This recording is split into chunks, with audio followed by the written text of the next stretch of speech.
What's going on, everybody? What up, everyone? Hey, what's going on? It's Nathan Payne. I'm Corey Roysum.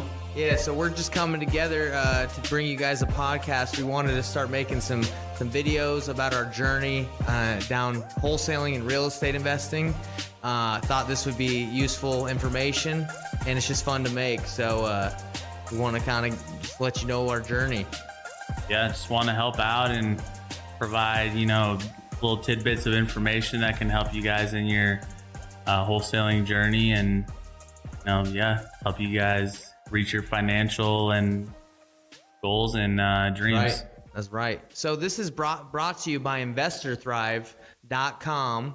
Check it out. Check out InvestorThrive.com. It's a business we're starting just to kind of lay out how real estate investors like ourselves and others can, thrive and progress. Get deals, hit their goals. Not only progress in real estate, but in their personal lives. That's kind of what we're going for. Because, being successful in business for us is not just being good at real estate and, talking to sellers and marketing and all that stuff, but it's like trying to get our lives right as well, a full holistic approach to improving your life. Yeah, so check it out, InvestorThrive.com. That's what this podcast is brought to you by. So let's get into the meat of this thing, Corey. Let's get into the meat. And so this is the first episode, so we want to start off, tell you guys a little bit about ourselves, how we got started, and then we'll kind of cover our first year of what we did that year. Yeah, so we're actually going to break this one down into the first half of our first year, because there's a lot that went down, Yeah, a lot to cover. So this will just be the first half, and then we'll make another podcast for the second half of the year. And then, hopefully there'll be some good stuff for you guys to dissect on what not to do, what to do, and mostly what not to do. Mostly what not to do for the first year. Yeah, it's funny talking about this, because our first year was, looking back, it was fun, but we could have done way better. A lot of lessons learned. That's honestly why this is so important, is like, you guys need to learn from our mistakes and things you shouldn't do, right? So that's kind of learn from that, learn from what not to do. So Go ahead, Corey. I guess I'll start. So I'm originally from Missouri. That's where I went to high school. I moved out to Idaho after a 2-year mission for the church I belong to. Right. I went to Uruguay on my mission.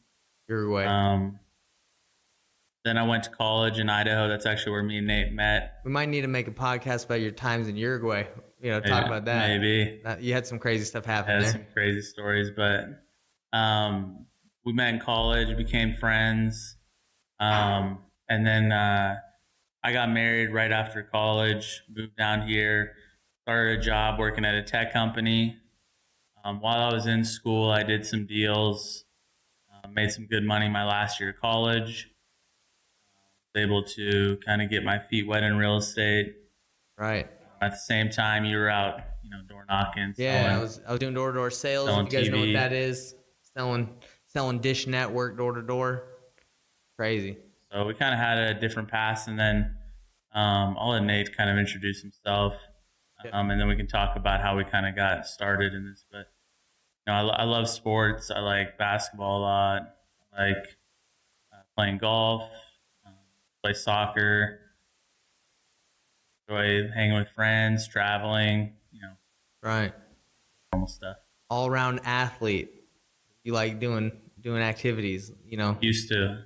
Seems like anymore I don't do as much. You're good. Just had a kid 2 months ago. So me and my wife have been married for 4 years almost. Had our first kid, Tommy, 2 months old now. Tommy.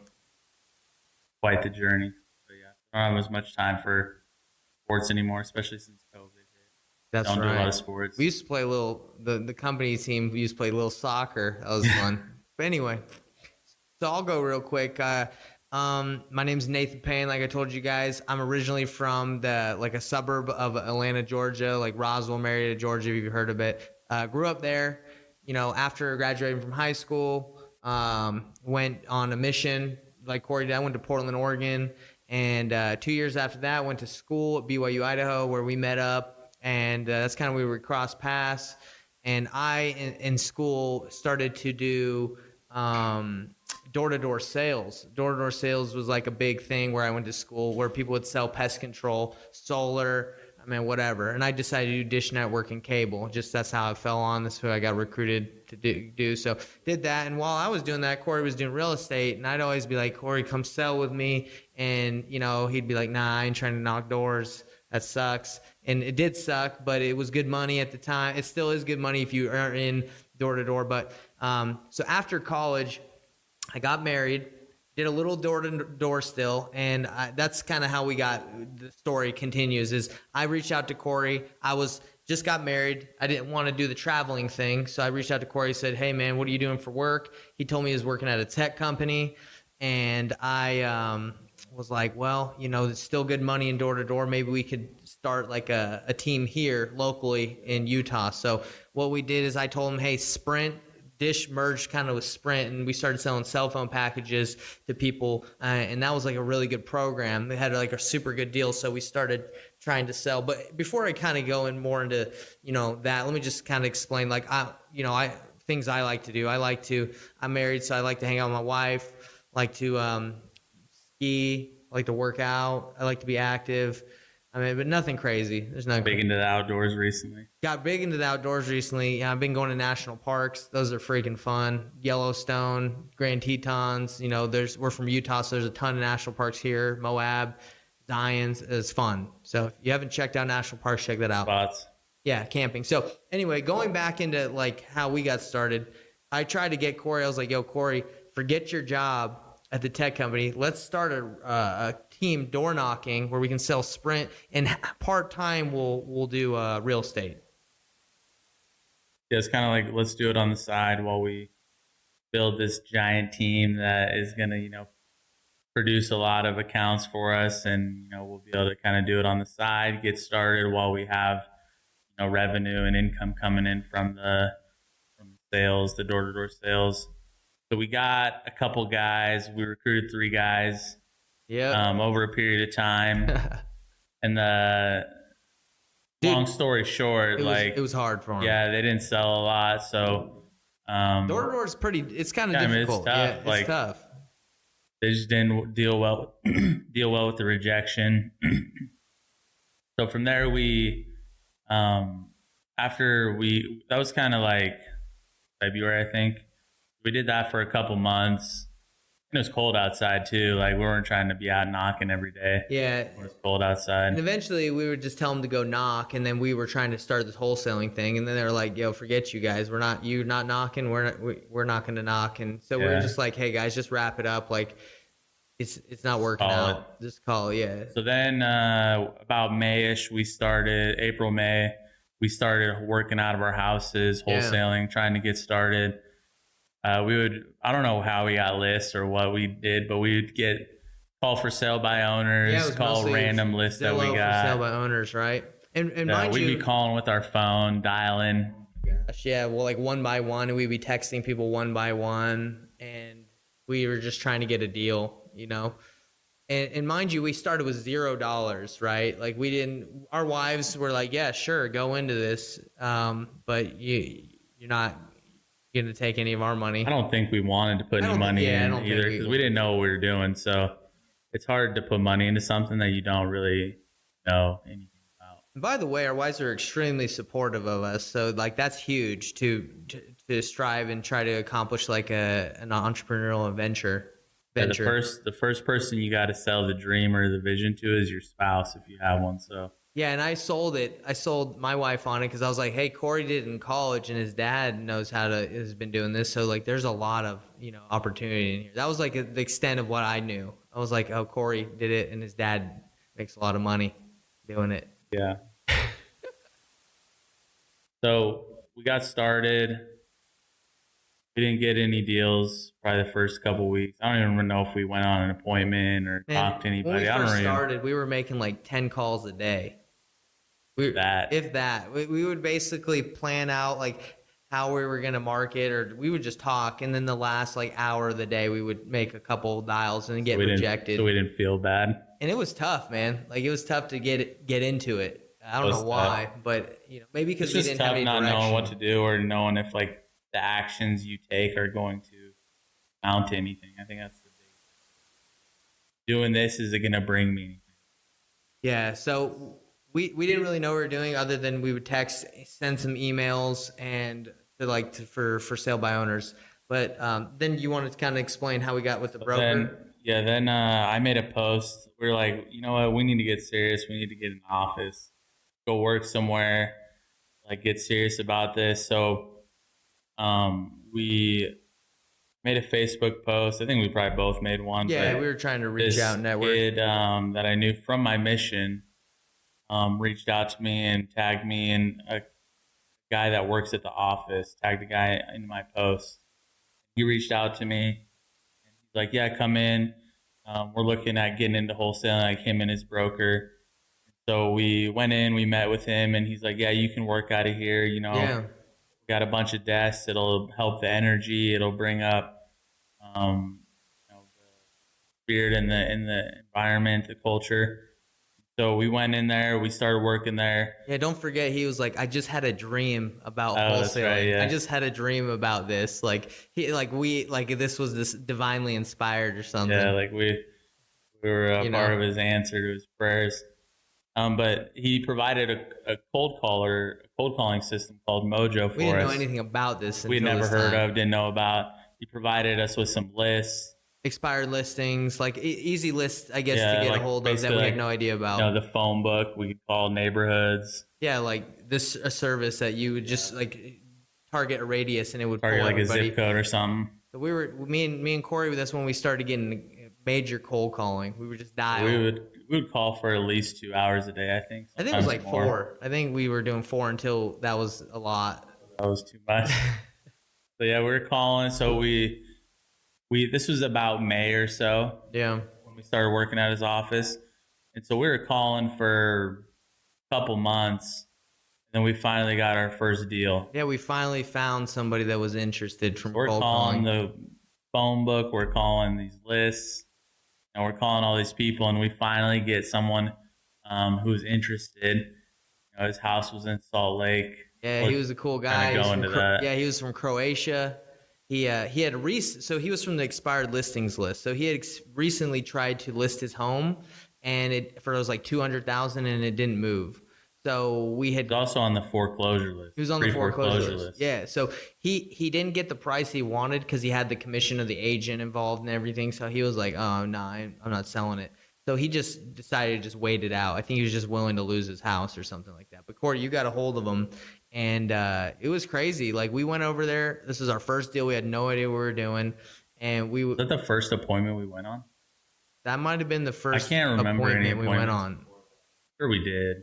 Yeah, so we went over there, and he was just like, no job, then didn't care, was trying to get back to Croatia, and like we had to figure out like how to work with him. Like, and I don't know how we negotiated it or anything, but we finally agreed on like a price at like 175 or 180, right? 185. 185.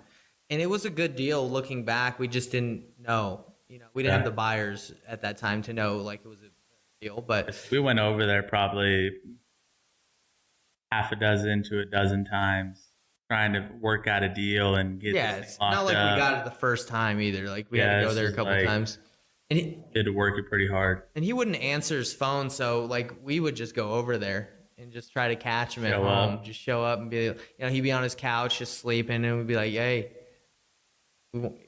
get this rolling. Are we getting this done? Like, do you want to just, you know, not sell your house?" So anyway, he was in pre-foreclosure, and we got it under contract, and we were so nervous to send buyers over there. We were like so nervous. Like we thought they would just talk to the seller. The end buyer would be like, "Hey, forget these guys. Like, let's just work together." So we were go behind their back.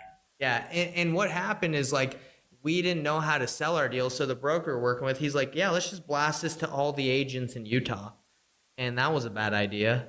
Because a bunch of agents were like, "Yeah, we want it," but they didn't know that they needed a cash buyer. They were just trying to bring like their clients that had, you know, conventional funding, and that wasn't what we needed. Bunch of work for nothing. So what happened then? I think we had a couple showings, and we would have the seller leave during the showings just like we're not risking it. like take your dog somewhere. Take your like, dogs to the dog park, and he'd leave for like 30 minutes, and we'd try to rush people. yeah, we'd try to there. get people through. He'd be texting me, "Can I come back yet?" I'd be like, "Not yet." Not yet. And then eventually, I think we did that like 2 or 3 times where we showed it to Right. a couple people each time. We ended up finally finding a buyer. Yeah. In For 185. So I think we got him back down to yeah, 180. So what had originally happened was like we were at his house and we're like, hey man, we're gonna need this for lower. And we saw like all these postcards from other buyers on his table. And he told us, he's like, dude, I mean, I want to go with you guys. The other day, this guy came into my house and he threw down like 80 stacks of bills. He said this guy came to his house with just threw out hard like, cold cash. Hard cold cash, and was like, how much do you want for the house? And he said something like, I want to make 40,000. So the guy went to the bank, got like $40,000 of cash and threw it on his table and was like, will you take this? And obviously like he had a mortgage. So it's not like you can just give him 40 grand and he just can have the house. He would still have to pay off the mortgage. So I don't know what that buyer, he didn't know what he was doing. I don't know what he was doing. But he told us that somebody threw cold hard like 40K of bills down. Actual cash. And he was telling us that I wanted to stay with you guys. And I don't know if I believe that happened. He was trying to get us to not come down because I think we knew we needed. But anyway, he accepted it. We ended up assigning it. And that one was it's 5K. 5K was our first deal. June, July. Yeah. And so it took us about a month and a half, 2 months to get our first deal. So, that was our first deal. Went well. I mean, as well as it could for being brand new. And then we kind of went on a drought for like a couple months after that. We were still calling. I think we went all the way till like October. Yeah, but in the meantime, like between calling, like me and you, we started to go knock because we were like, well, what, I know how to knock. Like, that's something I did. Let's go knock some doors. They couldn't get out of the knocking mentality. Well, so we ended up knocking this door, like this neighborhood, and that's where we found. We're also carrying flyers with us, so when they didn't answer, we would leave a flyer. That's something that the broker we went with. He was like big on. The broker was huge into flyers. Yeah, swore by it, which did work out. So we ended up knocking on this lady's door. This is a crazy one that we'll go deeper into at the end of the podcast. We'll get into that later. But basically what had happened is I knocked on her door. Like this guy that looked like all methed out answered the door and was like, I was like, hey, we're looking to buy a house in the neighborhood. Are you selling? He says, my grandma might. And I was like, was she here? And he's like, nah. And I was like, can I have her number? So he gave me her number and I ended up calling her, setting up an appointment for you to go. You went over there and got it under contract for like $215. And we thought it was a deal, but it was a killer deal. We thought it was a killer deal, but what happened? She didn't have a basement, so it wasn't really worth $215. So Corey, you ended up getting under contract, and we're stoked too, right? We were stoked. We didn't have a lot of contracts at this time. We'd only gotten the first seller, and then also the next person, right? Yeah. So what ended up happening with this is you got under contract, then you had to go back and try to renegotiate like 2 days later and say, hey, I'm really sorry. I did my numbers wrong. I actually need this thing for like 180. Right. And what had happened is she was like tearing up when you did that. Right. Yeah. I don't know if it was 2 days after. It's probably a little while because we'd probably tried to sell it first. I don't know. I remember the exact timeline. But she was so sad because after you had told her that you were going to buy her house, she started packing up. And I think like what had happened is you told her you couldn't do it. And then she felt bad because she had packed like 3 boxes up. She was so mad. So that one, like we tried to save it and renegotiate, but it didn't work. But this one, we'll come back later to that. Yeah. That so deal. After we tried to renegotiate, we were basically like, and she was like, nah, we're basically like, all right, bump it. But we'll continue the story. Yeah, because it's not over. Podcast. But just know that that's kind of how it happened. Over. That one gets a little wild. So yeah. So after that, we're struggling. So we're like, all right, we need some help. We need a mentor. Yeah, like we need a coach. We need a mentor. He was new to wholesaling broker was too. Only more experienced in real estate because he's a broker, but didn't have the wholesaling expertise. Right. We brought in a coach, Alex Youngblood. Shout out Yogg's Youngblood. He helped us out. Helps out a lot. So we did his coaching, and he gave us some tweaks to get another good deal. Yeah, so he told us in his training, he said, hit up the unknown equity list on mailers. Pull that list wherever you are, unknown equity, and send to mailers. So we spent about 5 or 8K sending out mailers. I don't know how we paid for it. I think the broker actually was willing to go in on it with us. Yeah, the broker. So I think at that point we had teamed up with the broker and partnered up with him. Yeah. So we were splitting it 3 ways. So him, Nate, and me splitting the business 3 ways. So he agreed to put money into it.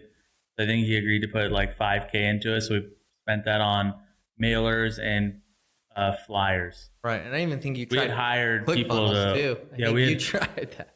Yeah, I did. We'd hired people to go out and flyer. Right. So let's go into that one. How we got that deal on the mailers, unknown equity. You know more about that one because you were kind of doing that. Yeah, I think you had kind of started doing like lead management, and I was doing acquisitions. And so me and the broker would go to this guy's house, the seller. Crazy. He was a crazy guy, man. He had some drug problems. He had inherited this house, and because it was an inherited house, he had tons of mail. Like tons of people had been hitting him up about the house. And so one of the first appointments, we went there probably like 6 or 7 times. You guys were just hanging trying out. to like work out the deal with him. We knew he was super motivated. Like he's like, man, I need money ASAP. Like I need it. Like super motivated, super like almost desperate for money. And so we went there like 6 or 7 times. And one of the first times I was there, like he had all these postcards in mail. Sneaky one, bro. And I was like, do you want these? Like I might want to like check these out for like our marketing purposes. Can I take these? And so I took these, all his mail so he couldn't call him. Yeah, that was a smart move, especially if you check with him. Like if he's like, nah, I'm working with you guys, just take those other buyers. Yeah, I mean, out I wasn't risking losing the deal because he calls someone else and they offer him a little bit more. Right. Plus, I had he liked us a lot. Like we built a lot of good rapport with him. We had been there, cared about his situation. Tried to help him out. So we eventually got it under contract. Killer deal. Yeah, really good deal. And once we got under contract, like we gave him some money to get groceries. We gave him some money to basically make it to the closing. Right. So we worked out a really good like seller finance deal with like principal only payments, no interest, with like $100K down at closing. It's a really, really good deal. I think looking back, maybe we could make like 200K on it or something, 150,000. Probably well over 100, probably like 100. But we were new, and the broker. Yeah. So we ended up selling it to this broker. We ended up selling to the broker for him to flip. I'm sure he made a killing on it. We made 28K. We made split. 28K. But so it was. You live and you learn, right? Like that was a fat deal. Well, the funny thing is, me and Nate were like, this was a big deal at the time because we had done the 5K deal and no deal since then. Oh yeah, we needed that money. So we were like, this is huge, like 28K. Oh, we thought that was a giant amount of money. And so we were like, we have to make this happen. And during like the time where like we're waiting to closing, the seller kept texting me random stuff. He'd call me all the time. And I was like, man, I can't deal with this anymore. So one time he like threatened to kill me.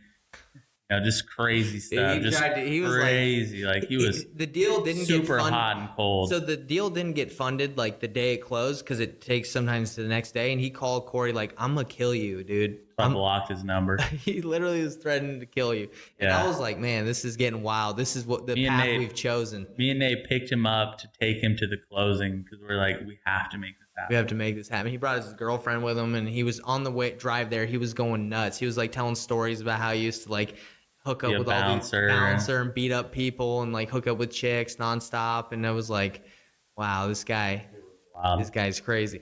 Now, another thing is we actually tried to sell this same deal to the buyer that bought our first deal we did for 5K, but he knew it was a good deal, but he's like, He told us we needed to pay our dues, and we were trying to make Earn our stripes. He said, "You guys are trying to make way too much money on this deal. You need to pay your dues. I think we were trying to make like 50 on it. Yeah, and he was like, "No, I ain't paying you that," even though it was a sick deal. So Killer deal.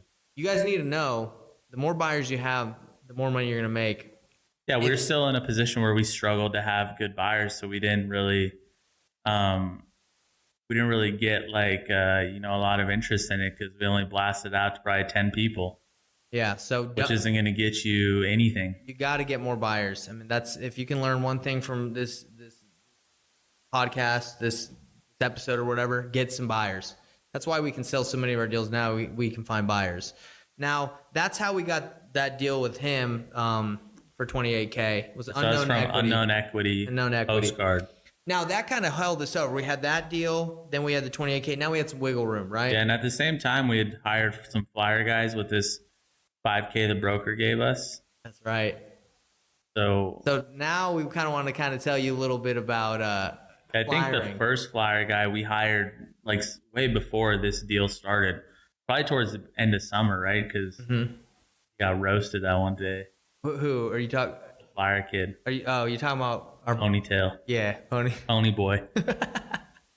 Yeah, so I'll let you tell that story. All right, so what happened is we were like, the broker was big on flyers, like actually writing out handwritten letters and putting them on people's doors. So we're like, okay, let's do it.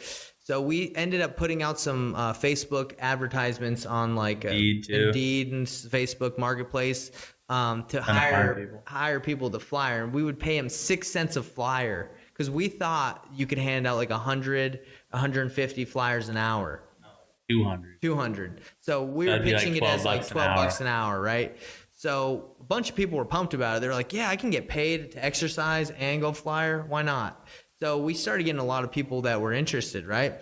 And we would have droves of people like coming in to the office, picking up the flyers, and they would never come back.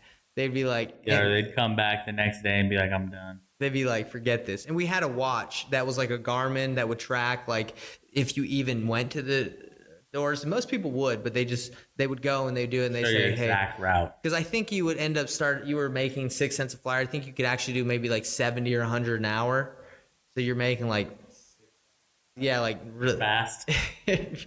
But we ended up getting this guy before we really found out that it wasn't that you couldn't get paid that much. We hired this guy. We'll just call him Rob, right? So we'll call him Rob. So when we hired him, basically what happened is like, this tall, lanky kid comes in. He's just like, I love walking. It's like my favorite thing to do. And I'm like, wow, well, we got the job perfect for you. Fit. It's a perfect fit. He had these giant he was a pretty tall kid. He had these giant black combat boots. Looked like he had walked a hole through them. Like he did like to walk. And so he went out, we gave him like 1,000 flyers and we're like, all right, man, get to work. And we gave him an area, gave him the watch, and he went out and he knocked for 8 hours the first day. And I got a text, I think later after that, the next day, and he's like, guys, I didn't put on any sunscreen and I'm like a lobster right now. I can't even move. I won't be able to come to work today. I think he was wearing like a tank top, wasn't he? He was wearing like a tank top or something, and he just was cruising down those streets. He got torched up. Like, it was hot. It was midsummer. So he's like, I can't work. Like, I can't even move. So for like 3 days, he was out of commission, right? We're like, well, okay, well, and then like 3 days later, he comes back to work to pick up, some more flyers, and he's like, he's strapped. He's got like, the sunscreen. He's got like fully clothed, long sleeve shirt, pants. Got like the bucket hat with like the cape in the back. He was ready. All right, we're like, all right, let's get it, man. Go out there today. And he started flying. He was doing well. He'd flyer, he'd knock it out, he'd check the Garmin watch. Probably like 6 to 8 hours a day, just like full time. Yeah, like crazy amounts. And we were getting calls. We were getting calls from the flyers. We'd get calls and people would be like, quit leaving flyers on my door. Some people would be like, yeah, I'm interested. So we knew he was doing work, right? Yeah. So a week or two goes by. I kind of stopped checking the watch because I trust the guy. That's kind of one of the downfalls, I guess, in running a business. Just trusting people and not verifying. That's kind of one thing I've learned too, is don't ever just trust that someone's doing their job. You should check, with KPIs, which, just verify. Tracking. So I stopped tracking it and looking at his watch. And I think eventually he didn't even wear, No, he was kept wearing the watch. I just didn't check. I was doing other He things. was wearing it. It was a requirement. So what ended up happening is we started getting less and less calls, and I was like, this is kind of weird. Like, 'Cause you usually even get people texting in or calling in upset, like quit leaving flyers on my door. But we were getting like nothing. right. So Completely stopped. So I'd ask him, and I don't know why I didn't just check, but I had asked him like, "Hey man, what's going on? Like, why aren't we're not getting as many calls? Like, are you slowing down a little bit?" He's like, "Nah, dude, I'm doing the same speed. I'm doing it." And I was like, "Okay," but I got a hunch, like one day, and I was like, "Corey, let's go to the area that we assigned him, and let's." Before that, though, I think we checked the watch, right? Oh, did we check? Okay, yeah, we did check. Checked, and we had seen Right. we saw like completely straight lines because normally it like zigzags into the house, Or did the back door, out. yeah. Then a straight line down the sidewalk, zigzag into the house, and it goes like that. Well, now we're seeing straight lines. So I was thinking that maybe something was wrong with the watch. I was like, Yeah, I don't yeah, want to like maybe the come at the watch guy broke. without verifying, right? That's what happened. Yeah. It was just straight lines on the sidewalk. So what ended up happening was said, let's go check on this guy. So we went to the area. We actually have a video that we'll include in the link. We actually found him just walking on the sidewalk for hours. Like Yeah, we so we didn't didn't follow him for that hours, long. but we knew he would literally just go out there for like 9 o'clock, walk till like 5 o'clock, just on the sidewalk without putting a friggin' flyer on there. And we got a video. We'll put it in the link if you guys want to see. It's pretty funny. You'll see like the tall, lanky kid with blonde ponytail. Yeah, I think he must have got yelled at a couple times. I'm I guessing, don't know what happened, or but he was willing maybe to got do the bit by a walking. dog, or I don't know. He He's didn't want to keep going up to the door. he was willing to do the walking, but Not that much more work to go 15 feet up to the door. he could have left it on the fence or something. But what ended up happening is after that, I was like, he's like, can you pay me? Like he asked for us to pay him that day. And I said, come to the office. We'll pay you in cash this time. Cause you should just Venmo him. Right. So he wouldn't have to come in the office unless he needed like flyers or tape. And so we're like, hey, just come in. We want to kind of chat with you. And you know, when you can feel energy, right? Like he felt something was going on. I knew like I felt that vibe, and he was kind of hesitant to come in, but he's like, He knew he knew wasn't he was doing gonna his get job. roasted. So he came into the office. Hey, I'm a nice guy. So, hey, Rob, come in here. And he came in, and I said, hey, man, I'm really kind of confused. We haven't been getting any calls. Like, what's going on? He's like, I don't know, man. I've been flying, doing my job. And I said, that's kind of weird because Tell he started. I was like Nate was talking to him, and I was watching. he started. Rob was getting a little nervous. And by the way, I like I don't like confrontation, but I'm not afraid of it. So I kind of like look forward to situations where I can call someone out. I don't know why. I just enjoy it. So I said, hey, Rob, we drove by your area. We didn't see any flyers on the door. What happened? Trying to give him a way to just admit that he's lying. I wanted Let him to confess. I don't want to just say, hey, you're a liar. I want him to say, hey, guys, I want I'm him sorry. to confess to Yeah. his sins. Yeah, like just, hey, guys, or whatever happened. So basically, I was like, listen, we drove by the area. The flyers were on the door. What happened? He's like, they must have blown off. He said they must have blown off the doors. All of them? All of them? Yeah, he's like, yeah, I don't know. I said, okay, Rob, we drove by. We followed you. We saw you just walking in a straight line. We know you're not doing it. And then he broke down. He's like, I'm sorry, guys. I haven't been doing it. I'm like, how long have you not been doing it? He's like, probably a couple, week or two or whatever. It's been a while. I You've said, been throwing the flyers away. yeah, I'm like, well, can we get the flyers? And he's like, I threw them away. And I'm like, come on, man. Don't throw them away. And I didn't even have to fire him, bro. He just knew it was over. I was just like, this isn't going to work out. I might have fired him. I don't remember. But I know we told him we're not going to pay you for what we owed you. I mean, We didn't owe him anything because he didn't do the job. Yeah, we should have said, hey, we should send him a Venmo request or something. Said, hey, why don't you pay us back? But anyway, so that happened with the flyering, and honestly, flyering worked good. We actually ended up getting another deal from Flyers, but it was from, we had continued with other people and decided to pay them more. It was like 12 cents or 20 cents a drop at this time. But yeah, so Rob was a funny experience. Again, guys, if you're going to run a business, verify. You can't just trust people. So that happened, and then we ended up upping up how much we were willing to pay people, and we ended up getting a good, I think it was like an $18K $18,000 deal from 17.5. Flyers. This deal was funny because It was in Midvale. Midvale, yeah. So this deal was interesting. So we had gotten the flyer. I got a call. I answered the call on Saturday, and she said, "Hey, some buyers are going to come through on Monday. Do you want to see the house?" So me and Corey were the first ones to go on Monday, and we saw the house. It was somewhere we were interested in, and I said, "Hey, I know you got some other people coming today. I don't want to shoot myself in the foot and give my offer yet. Do you mind if we make the last offer?" And she's like, "Yeah, sure. I'll let the other people come, and then if you can beat their offer's great. We're looking for the most money we can." So later that day, we drove to their house, met with them in their couch, like in their living room. And she's like, "Yeah, none of the other people stopped by." And I was like, "Oh, great. Well, I mean, you guys ready to make a decision? Like, are you ready to sell?" And they're like, "Yeah." I was like, well, and I was like, "Well, what do you want?" And they're like, "Well, around 180. What are you guys offering?" And this is when we were not good at negotiating at all. We were just, This was for our third deal. this is our third deal. We were shaking because we need, like, when This you're, might have even been like negotiated before we even closed, probably. what do you mean? Like we probably hadn't gone to the title company and closed and got paid from.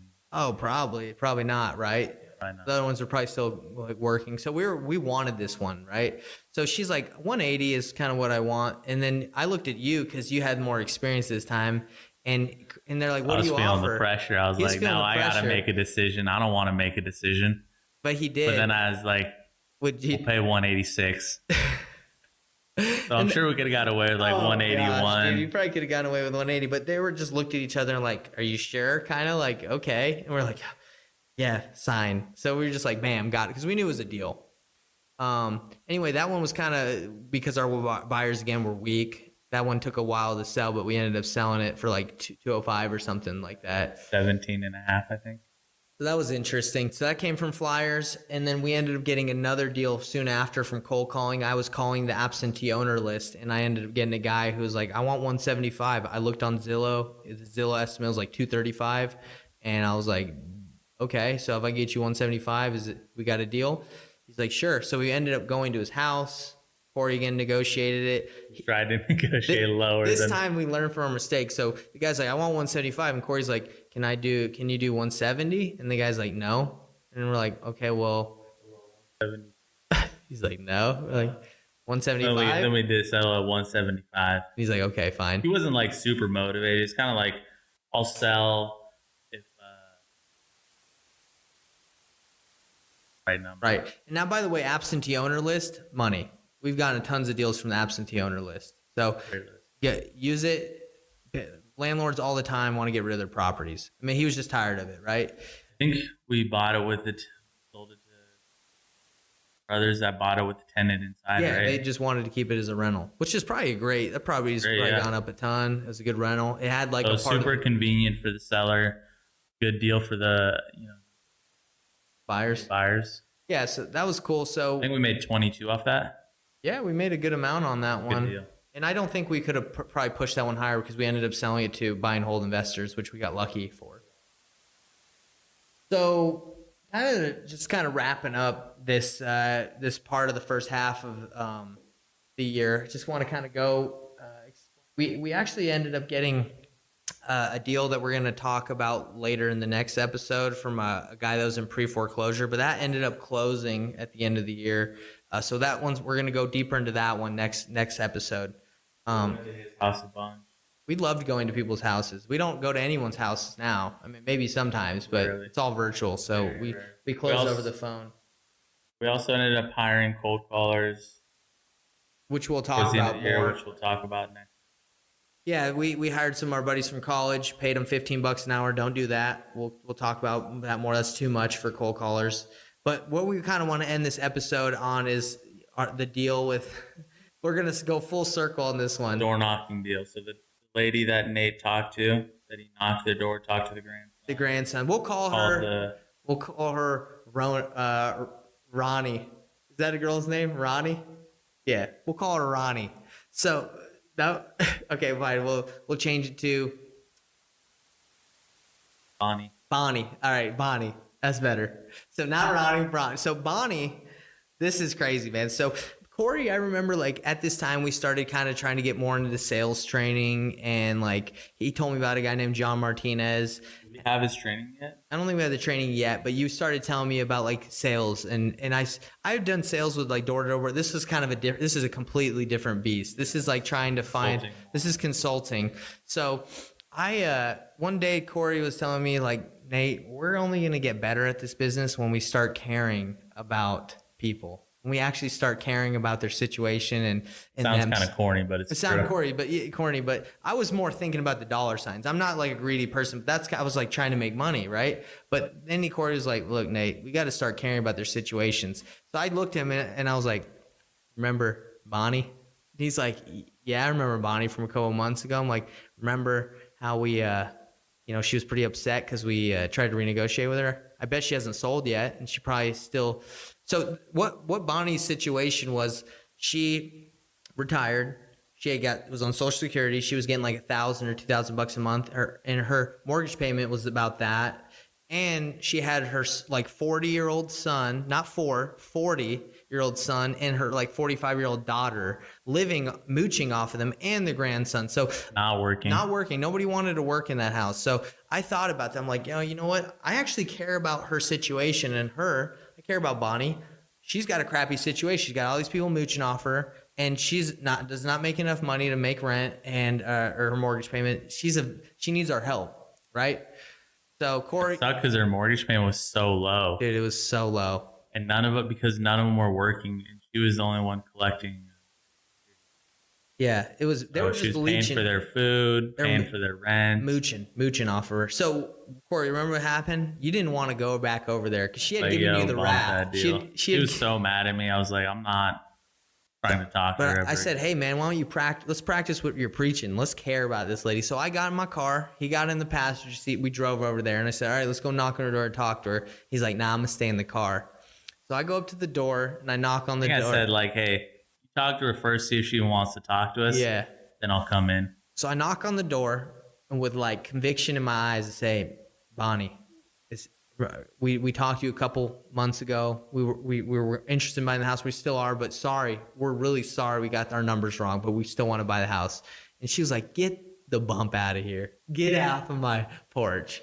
And I kind of walked away with my tail between my legs, and I was like, dang, this is not working. Like caring about people. But I was like, whatever, I try my best. And right before I get to my car, she pokes her head out that door and she waves me back in. I'm like, dude, she's about to rock me. Like, I don't know what's gonna happen, but something's about to happen. So I walk back up to the door and she's like, come inside. And I'm like, I don't know what's gonna happen, but all right, we'll see.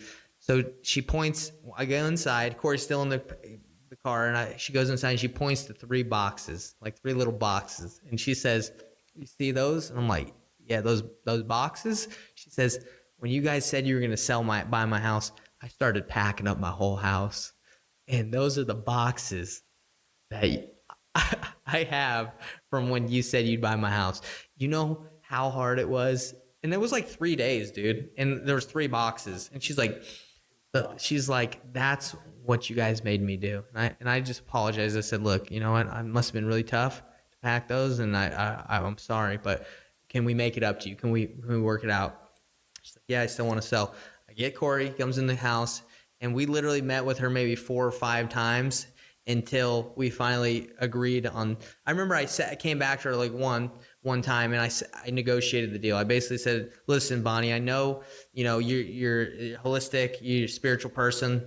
Like, how much money do you really need from the sale of this house to move on to, southern Utah and have enough money to live? She's like, I think I'll be alive for 5 more years. So I think I need like $30,000 a year or something like that. So I want blank. So she gave me this price, and she owed this much on her house. I said, look, if we bought it at this price, it was like analytical. I was like, if we buy it at this price, it's still a deal for us, and you still get what you want, Bonnie. And she was like, okay.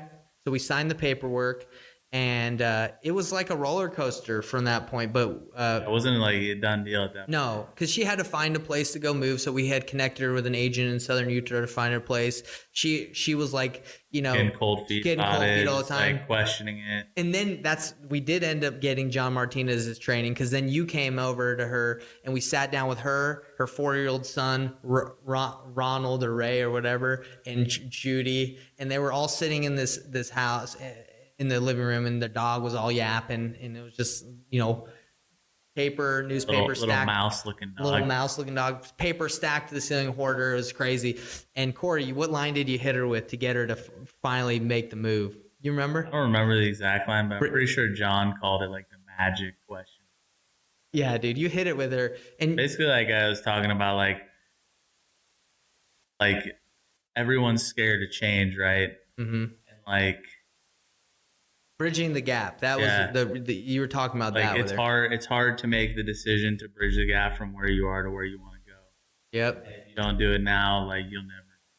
And I remember. Somehow I said it more eloquently than that. And she just like a light, and then You could tell she Ronald felt or it. Ray, like her son, the 4-year-old son that was just chilling and playing video games all the time. He looked at his mom. He's like, "Mom, he asked you a question.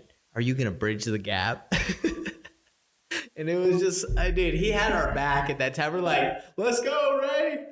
Anyway, so she's like, "Okay, fine." And then after that, it just things changed, and then she found a house, and it was at the end of the year. And this is where we're gonna wrap it up. But this is where the story gets really crazy. So we buy the house, we sell it to an investor, and she was a hoarder, right? So we told her a part of like how we were gonna get her moved. Like part of the deal was we'll move you. We also told her like she had time. Yeah, It wasn't a big like to us in our mind. It's like ain't a big deal. Like we hadn't been pressured to get someone out of the house like to this that. point yet. Yeah, and the buyer that we sold the deal to, he was breathing down my he neck, was like, trying "You to better get her like out." showing up, He like closed, calling me. and then he was like, "You need to get her out now." Like, We're he was like, so I was like, bro, chill out. yeah, it was crazy. But so what ended up happening was we told her we would move her personally, because I've moved people in the past. I was like, I can do this, and we had Corey, we had a couple of our I really guys. didn't want to do this, Yeah, but they wanted to save some money. I wanted to get the deal done. They didn't want to pay yet. Not yet. So what ended up happening was we told her we'd move her. After we closed, she's like, "Yo, I thought you said I could have some time." We're like, "Yeah, I'm really sorry, but the buyer we're working with, he wants you guys out, but don't worry, we're gonna move you. Don't worry, look, we'll take care of the move." So we show up in our moving clothes, like 8 a.m. Saturday morning. No, it might have been a Friday morning, and we knock on the door, and they all come out. They just woke up. It was like they weren't even ready for it. We're like, "We're ready to get you out of here." They just partied the night before and were thinking about moving the next day. None of the boxes were packed. We I don't even think they had boxes. I think we went and bought boxes. Went and bought a bunch of boxes. But dude, have in mind, this is like an 1,200 square foot house stacked with garbage. Like it's Inside of the house wasn't as bad as it had plenty of It's pretty stuff, bad, dude. but it wasn't like the garage. So what ended up happening is we had the boxes, started throwing stuff in there, and no one really wanted to touch anything because it was kind of like It's kind of like, do I pack this for them? it was kind of gross in there too. No one was trying to like touch anything. Trying to touch their clothes. Yes. But anyway, we started putting stuff in there, and like 5 or 6 hours go by, and the 26-foot truck that we got was barely even, We'd done like probably 5 feet. dude. And it was like, we're not movers, and this sucked. Like they were just standing around, like her 40-year-old son was just like chilling. He might have been eating some food. Like they weren't really helping other than like watching us try to move their stuff. And we went out to eat. I think we had been there for like 3-ish hours. It was horrible. Around lunchtime, we're like, this is not good. So we ended up taking our guys out to lunch that were helping us, and they didn't really do shiz either. And we were like, bro, we cannot do this. This is just Take literally weeks. This is weeks going to of our take time. weeks of our time, and the buyer is breathing down our neck. So I ended up going on Facebook Marketplace, and I ended up finding like this moving company called like Inmates Moving Company. It was like Prison Yard Movers or something like that. It wasn't really called that, but it felt like that. So I call these guys, and they're like, "Yeah, we'll be there." So we're at the house moving. All these sudden, these dudes pull up in like these vans, and these guys look like I don't know what like prisoners. I don't know, man. Like I don't know how to describe them, but they just busted out. They had like shaved heads, like tattoos everywhere, and they're like, "Yeah, is this the house?" And I'm like, "Yeah." These guys just literally went inside and started like throwing stuff into the truck. Boxes, they were like throwing stuff in the truck. they Tetrising it. They had one dude in there. It was just like just busting through stuff, and it was like a glorious sight. Like the light of heaven shone down on these guys. These guys saved our lives. Like they had packed this. What we had done in 3 hours, they were able to do in like 10, 15 minutes. These guys are amazing. You didn't even want to get in there. They had one guy that had like a limp. He was like limping around, but he was carrying like 400-pound boxes like with a limp. And I was like, how is that guy lifting that by himself? These guys were strong. They were strong. So anyway, these guys packed up the whole truck in a day. And then there was her garage that, 2-car garage separate like from the house that needed to get packed. Before that, after they finished packing that, you drove that down. Yeah, we had to get another 26-foot truck because it took two 26-foot huge U-Haul trucks. Yeah, I think they went and got that the next day. They went and got that next day. That night you drove the truck down. You had them pick up another. Right. Still drove that down that night. And I was leaving for Christmas break the next day. Luckily, I was gone no matter what happened. So Nate drives the truck down to Price. And then I drive down and pick him up. Yeah. And we drive back that night. And then they went the next day. Movers took loaded care of up it. All of the second truck with the stuff from the garage, which is pretty much all trash. Oh, man. Literally all trash. It was like animal skins. I know there were rats in there. Like, oh, God. Dog turds because the dog used to live in there. Oh, bad, dude. It's horrible. I was not touching it. But anyway, so they saved our lives. So what you're going to learn from our experience right there is never move someone personally, especially a hoarder. Always pay for it. Always pay for it. It just like it's worth paying for it. Like spend like $1,000. Yeah, it was totally worth it to pay someone instead of our time. I mean, what we lost out on deals, who knows? Like we could have been got a deal that day. Yeah. So anyway, they got moved out. That got done, and then I remember to wrap this one up is it cost us a little bit more. We thought it was going to cost like $500, but it cost us like $1,000 or $1,500. So she had left like a little Indian lamp at the house. So I was like, hey, I got your Indian lamp. Can we meet? And, maybe like it ended up costing us a little bit more. I tried to use the Indian lamp to be like, hey, let's meet. Cause it cost us more to like, can you give us some money? And she was like, okay, fine. So we met, I gave her the Indian lamp. She cut me a check for like $300 to help with the move. And I took them out. They were kind of like upset that we had moved them that quick. Hold on, before you finish that night before we drove the truck down there, she was upset. Yeah, she didn't like being moved. Actually, that might have even been the night before we moved. That was. I think it was the night before we moved them, where we went to her house to like say, hey, like we need to come move you to move. Right. I was bringing her. She was like so mad, so upset. We're like, you know what? I know this is hard. We'll buy you a pizza. We'll get you some dinner. Yeah. We'll get you some pizzas. We go buy them Little Caesars pizza, some Crazy Crust, crazy bread with it, some 2 liters of soda, and bring it back, and it just calmed her down. Oh, she was loving that cheesy bread. Yeah, dude. she was stoked on it. Let me tell you something. Reciprocity, like give, help people. And I know that like we didn't navigate that one perfectly, right? Because we didn't know the buyer, but like try to give, right? Like we tried to move them. Of course, they're upset. We moved them quicker, but honestly, I think she just had like attachment issues. I was like, she's sad to see it go. Let me tell you something, dude. If it wasn't for us moving her out of there, she would have never left. Still be there. She probably would have just lost the house.